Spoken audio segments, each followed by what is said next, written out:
जय श्री कृष्ण। मेरे YouTube channel पर आप सभी का बहुत बहुत स्वागत है और आपसे बड़ा ही प्रेम मिल रहा है, बड़ा प्यार मिल रहा है, अच्छे अच्छे कमेंट लेके डालते हो। और अगर नए आए हो तो कृपया सब्सक्राइब ज़रूर कर लें। तो आज एक हकीकत की आपको ऐसी कथा सुनाते हैं कि इंसान सबर संतोषी होता है, वो कितना सुखी होता है। एक समय की बात थी कि दो दौरानी जेठानियाँ थी। दौरानी जेठानियाँ थी तो जो उसकी जेठानी थी अपनी दौरानी के घर में हर समय कलेश करवा के रखती थी। जेठानी थोड़ी पैसे वाली थी, उसका आदमी कमाता था, देवरानी थोड़ी गरीब थी। अब गरीब थी तो वो काम धंधा करके अपना गुजर बसर किया करते थे। एक दिन क्या होता है कि उसका आदमी परदेश गया हुआ था, उसकी तबीयत खराब हो जाती है अचानक से और वो काम पर नहीं जाती।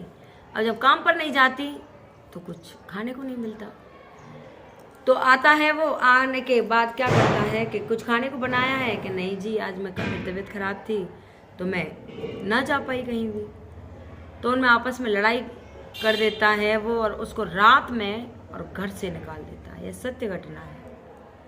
घर से निकाल देता है और जब घर से निकाल देता है तो वो बेचारी चल पड़ती है तो रास्ते में और उसको एक चूल्हा मिलता है।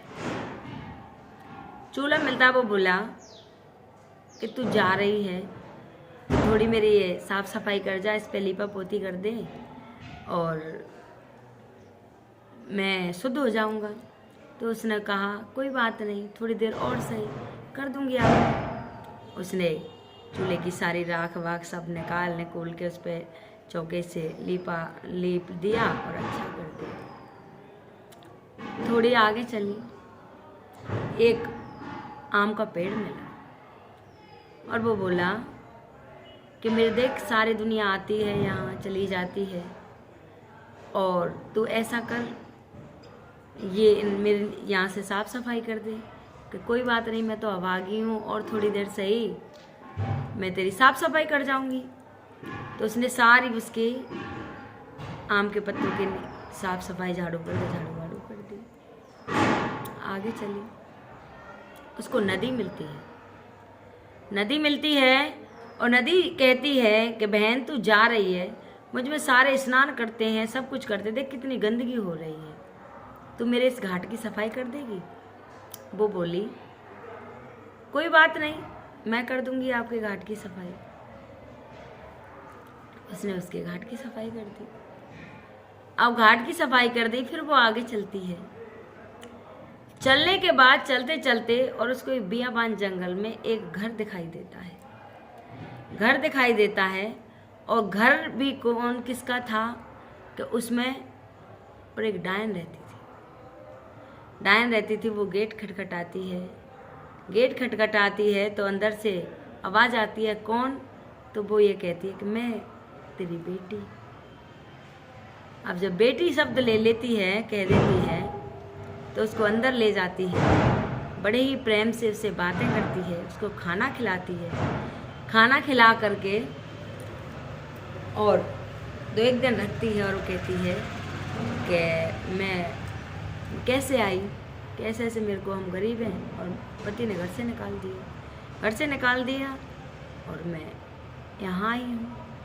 उसने कहा तुझे घर से निकाल दिया है, चल कोई बात नहीं, पर बेटी अपने घर में ही रहते हैं और मैं ये तेरे को धन दे रही हूँ और तू धन ले जाके और अब अपने घर चली जा, क्योंकि लड़ाई में कुछ नहीं रखा और बैर ही बढ़ते हैं, तेरा पति और गुस्सा करेगा। तो वो घर चल देती है, उसको बहुत सारा धन देती है।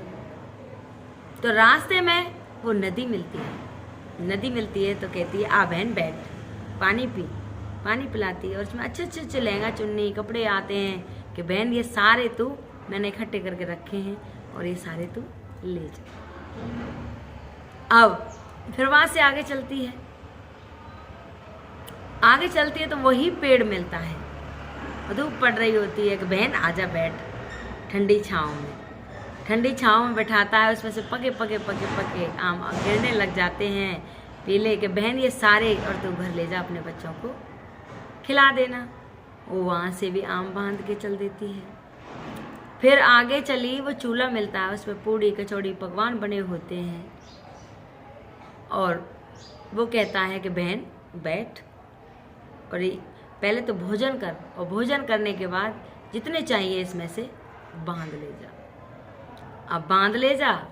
अब वो बांध के खा पी के और चल देती है। चलती है तो उसका इतना माल लाई तो उसका घर वाला तो बड़ा खुशी हुआ, उसको अंदर ले गया। अब जो उसकी जेठानी थी वो देख रही थी ये सारी चीज़ें।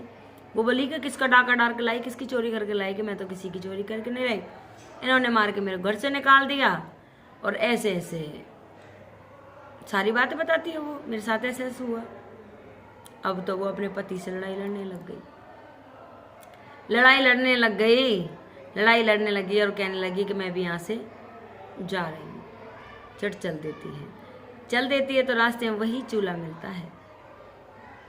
वो कह रही बहन जा रही है तो मेरी ये थोड़ी साफ सफाई कर जा।